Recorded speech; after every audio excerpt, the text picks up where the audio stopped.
আসসালামু আলাইকুম ওয়া রাহমাতুল্লাহি ওয়া বারাকাতুহু। জান্নাতি হওয়ার জন্য গুরুত্বপূর্ণ শর্ত। আচ্ছা, এখন খুশু কেমনে আনবো, এটা কিন্তু জরুরি বিষয়।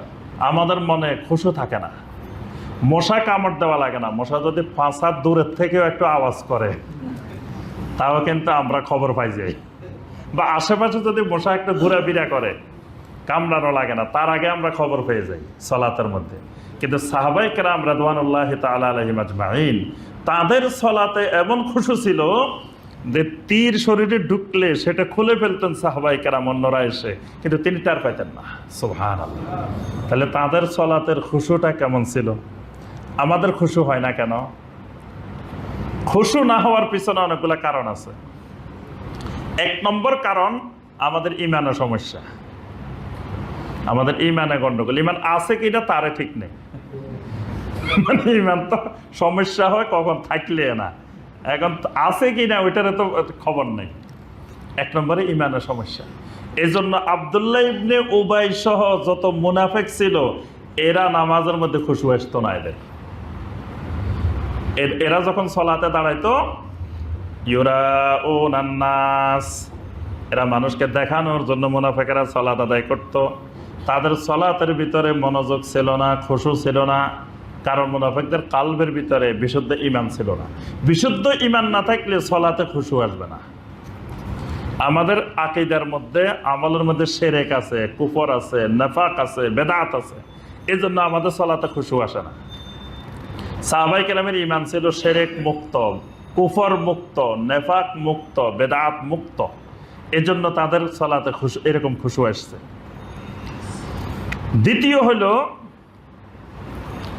সলাতের ভিতরে আমরা শুধু উপরে সাবান দিয়ে ঘষে মাজে শরীর পরিষ্কার করি, কিন্তু ভিতরে রক্ত না পাক।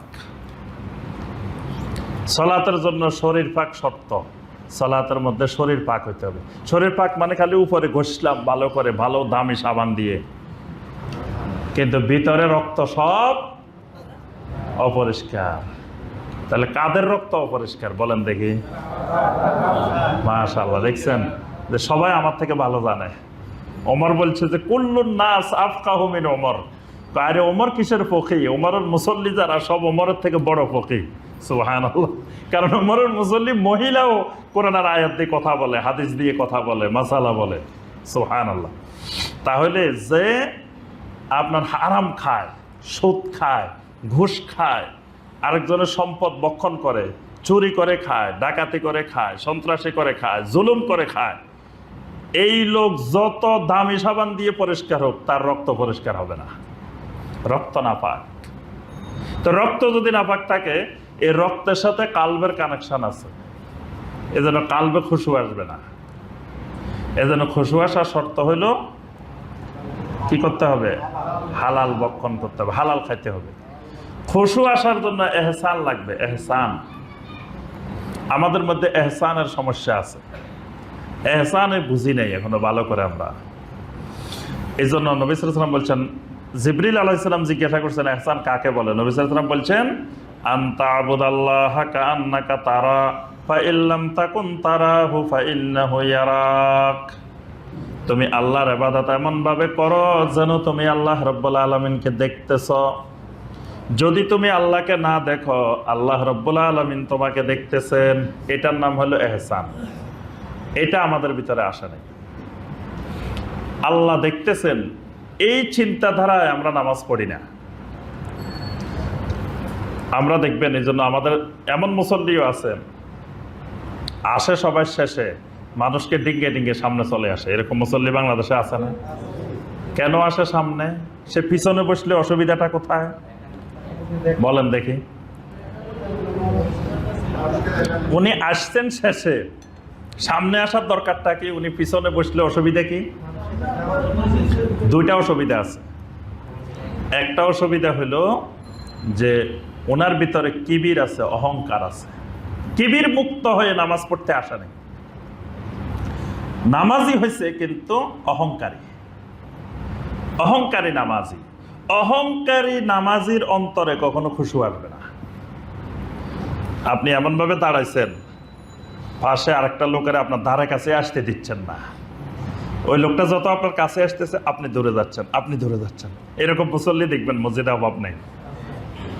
মানে পাশের মুসল্লি আপনার কাছে আসতে পারবে না, কারণ আপনি একটা দামি শার্ট পরছেন, দামি পাঞ্জাবি পরছেন, দামি স্প্রে মারছেন, পাশেরটা হয়তো ঘামের গন্ধ বা পুরান পাঞ্জাবি বা একটু এই লোকেরা আপনার গায়ের সাথে লাগতে দিবেন না। তাহলে আপনি নামাজি কিন্তু অহংকারী, কিবির আপনার ভিতর থেকে যায় নাই। তো অহংকার যদি না যায় আপনার অন্তরে কোনোদিন খুশু আসবে না। খুশু দূর করতে হলে অহংকার দূর করতে হবে। এই জন্যই সালাতের ভিতরে পায়ের সাথে পা কাঁধের বরাবর দাঁড়াতে বলা হয়েছে, অহংকার দূর করার জন্য। কারণ আমরা সহজে একজনের পায়ের সাথে একজনের পা লাগাই না, কিন্তু লাগাইলে দেখবেন আমাদের দেশে দড়ি চুমা দে, সালাম দে, পা লাগিয়ে গেছে। কিন্তু সালাতের ভিতরে, নামাজের ভিতরে নবী সাল্লাল্লাহু আলাইহি ওয়াসাল্লাম বলতেছেন ইলজাকুল কদম বিল কদম, পায়ের সাথে পা লাগাই দিতে। আমরা অনেক জায়গায় যাই, যখন সালাতে দাঁড়াই, অনেক মুসল্লি ভাই আছেন, তারা দেখা যায় এমনি সবসময় পায়ের সাথে পা লাগায়, কিন্তু শাইখের দেখছে কেমনে শাইখের পায়ের সাথে পা লাগাবে, ওই সাহস করে না, দূরে দূরে থাকে। শাইখের পায়ের সাথে আবার পা লাগলে যদি বেয়াদবি হয়ে যায়, তখন তারা টানিয়ে আনতে হয় যে ভাই আসেন লাগাই দেন। উনি কিন্তু দূরে দূরে থাকে, আবার কেমনে লাগাই। সাহাবায়ে কেরাম তো সবসময় সালাত আদায় করতেন নবী সাল্লাল্লাহু আলাইহি ওয়াসাল্লামের পিছনে, পাশে তো দাঁড়াইতেন না। কিন্তু রাত্রে নবী সাল্লাল্লাহু আলাইহি ওয়াসাল্লাম যখন কিয়ামুল লাইল করতেন, আব্দুল্লাহ বিন আব্বাস রাদিয়াল্লাহু তাআলা আনহুমা, তারপরে আব্দুল্লাহ বিন ওমর রাদিয়াল্লাহু তাআলা আনহুমা, ওনারা নবী সাল্লাল্লাহু আলাইহি ওয়াসাল্লামের সাথে রাত্রিবেলা সালাত আদায় করতেন তাহাজ্জুদের মধ্যে, কিয়ামুল লাইলে।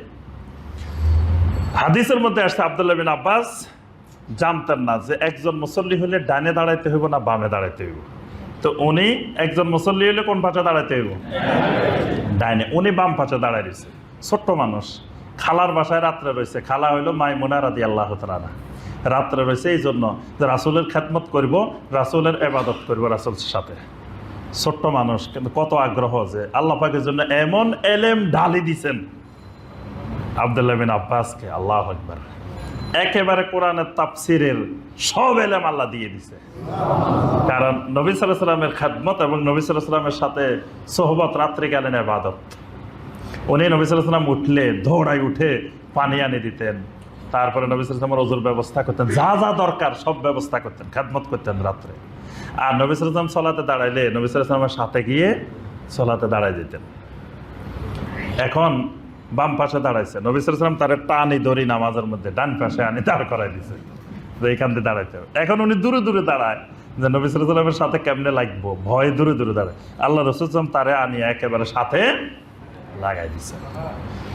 এই লাগানোটা ইসলামে এই জন্য সালাতের ভিতরে, এটার দ্বারা আপনার অন্তরের অহংকার দূর হয়ে যাবে। যখন যে আপনার সাথে একজন সাধারণ মানুষ পা লাগাইতেছে, আপনার ভিতরে আর অহংকার থাকতে পারে না। আপনার গায়ের সাথে ঘেঁষে দাঁড়াইছে, ঘামের গন্ধ আসতেছে, এরকম আসতেছে, পুরান কাপড়, ছিঁড়া কাপড়। এই জন্য কবি বলছেন এক হি সপমে খাড়ে হো গে মাহমুদ ও আয়াস, না কোই বান্দা রাহা না কোই বান্দা নওয়াজ। যে খলিফা মাহমুদ গজনবী, তিনি এবং তার গোলাম আয়াস দুইজন এক কাতারে দাঁড়াই গেছে। এটা হলো সালাতের গুরুত্বপূর্ণ বৈশিষ্ট্য। বাদশাহ দাঁড়াইছে, বাদশার গোলামও দাঁড়াইছে একসাথে। একজনের পায়ের সাথে গোলাম আসি বাহিরে, কিন্তু নামাজের বাইরে যায় কখনো পা দূরে থাকুক, হাতও লাগবে না, মনিবের সামনে বাসার সামনে চেয়ারও বসবে না, নামাজে আসে পায়ের সাথে পা লাগাই দিছে। মানে সালাত এমন ইবাদত যেটা অহংকারকে চূর্ণ করে দেয়। এই অহংকার যতক্ষণ চূর্ণ হবে না, এতক্ষণ সালাতের মধ্যে খুশু আসবে না। আমরা নামাজ পড়তে আসি অহংকার লই, তো অহংকার আছে এই জন্য সালাতের মধ্যে খুশু নাই। এই জন্য ওই যে মুসল্লি বলছি যে পিছন থেকে সামনে আসে কেন? অহংকার। সে মনে করে আমি এত বড় নেতা মানুষ, আমি কেমনি পিছনে নামাজ পড়ি, আমাকে এখানে আসি নেতাগিরি করতে হবে। হ্যাঁ, এই জন্য সামনে চলে আসে।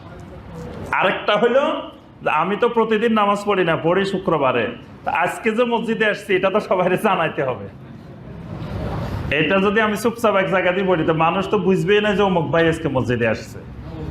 এজন্য সবাইকে জানাই দিতে হবে যে আমি মসজিদে আসছি। আবার কিছু মানুষের সাথে দেখবেন ওই কোনাতে বসে রয়েছে, ওই কোনাতে বসে রয়েছে, মাঝে মাঝে কথা বলে উঠে। কেন কথা বলে উঠে? যাতে সবাই জানে যে অমুক ভাই আছে। উনি যদি কথাই না বলে তো অমুক ভাই যে মসজিদে আছে এটা মানুষ জানবে কিভাবে? এগুলা হলো কিবির, ফখর। এই কিবির ফখর দূর না করলে সলাতের মধ্যে খুশু আসবে না। এই জন্য সলাতের ভিতরে একেবারে অত্যন্ত মনোযোগী নম্র হয়ে সলাত আদায় করা, এটার নাম হলো আল খুশু ফিস সলা। এটা খুবই গুরুত্বপূর্ণ একটি জিনিস। এই জন্য আমরা সবাই চেষ্টা করব আমাদের সলাতের ভিতরে খুশু নিয়ে আসার জন্য।